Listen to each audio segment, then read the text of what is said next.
is my review of The Last Saiyuki, Chapter 12, Koroi.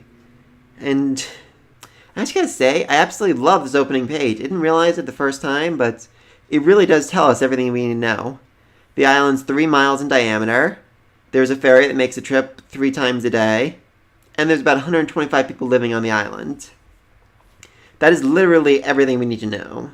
We know the search distance to find the monsters, how many people are likely infected, and there's a means to get on and off the island, which means if they don't take it out quickly or don't stop the ferry, then it'll spread to the entire rest of the world very quickly. So that is a very well done opening page. I really like that. Anyway, then we find out Koru has basically mastered fake walking, which really nice. It's sweet, you know? It makes her more normal and less like a freak. I mean, I'm guessing they could just brought a wheelchair, but this is better for her.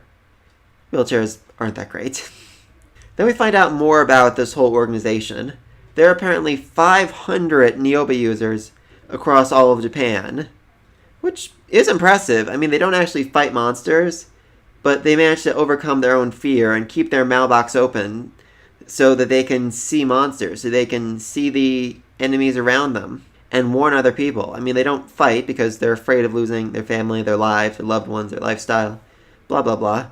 But they're still brave. They're still willing to risk seeing monsters, willing to risk being seen by monsters and being killed by monsters if they don't, get out of there quickly enough. So it's a very interesting informant system. And I'm imagining that if we get to the, end game where it's all the 100 monsters being summoned at once and evil raining down upon the world, they're going to pick up arms. They're going to take up the Niobes and say, all right, it's time. We're fighting for real now.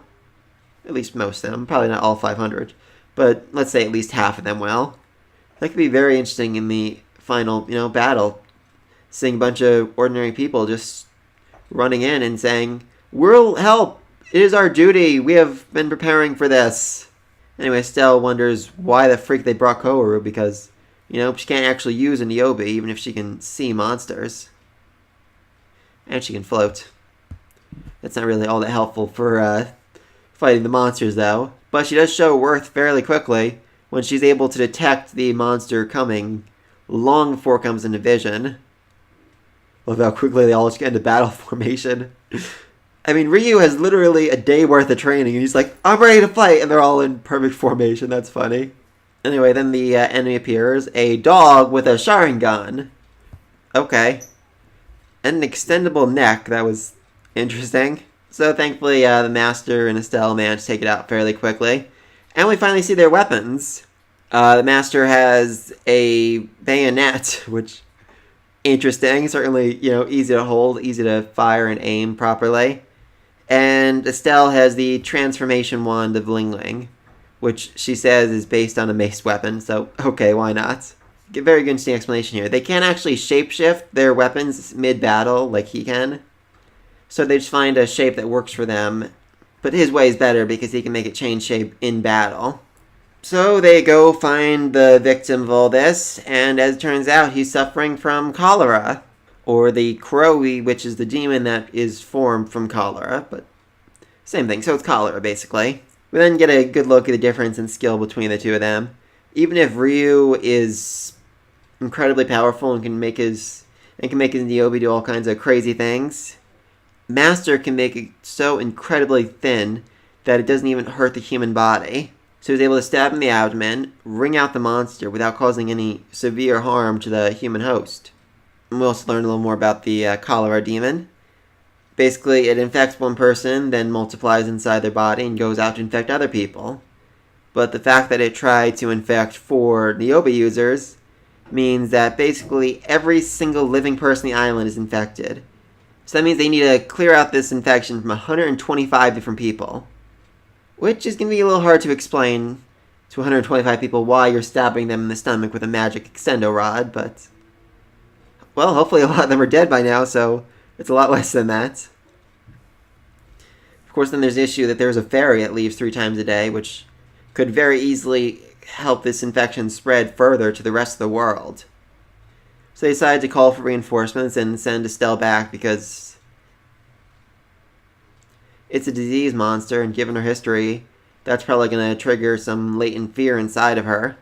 Sure, she says she can fight. Sure, she brought her outfit to make her brave and strong, but seeing this thing will bring back her memories. It'll give her fear and turn that fear real, and that won't be good for her. It'll make her a liability, so they just decide to send her home. She's all sad and depressed. She's like, oh, I can't shapeshift. I can't fly. I can't even sense monsters' presence. You guys are amazing. I'm so weak and useless. Master's never even complimented me. And then he gets a phone call. It turns out reinforcements aren't coming. And Estelle's not leaving because there's no more Torii Gate.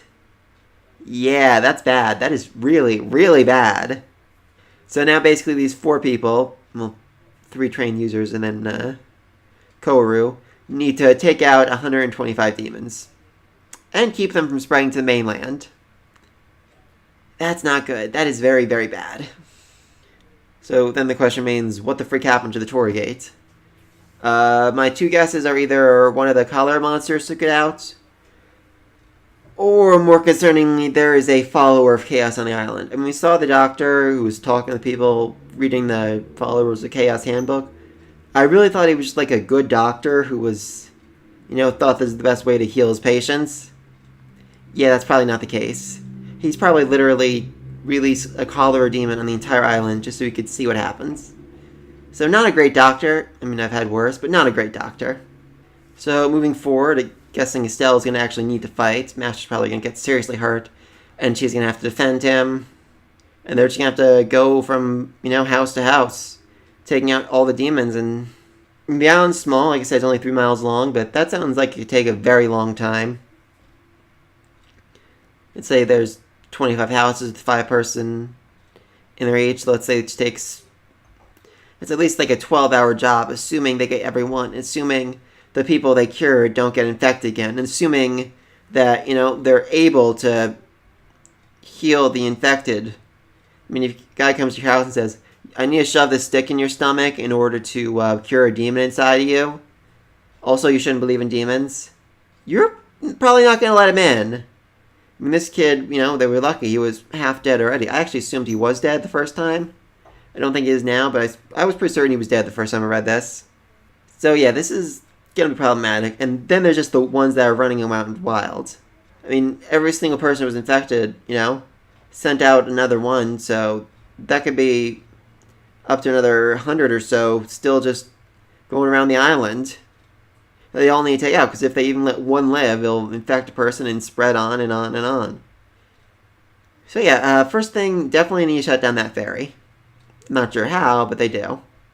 Honestly, it might be easier just to let people see Kouru fly, open up all their mailboxes so they actually see the monster so they can run away, and then just, erase their memories afterwards. That actually seemed like the easiest solution right here.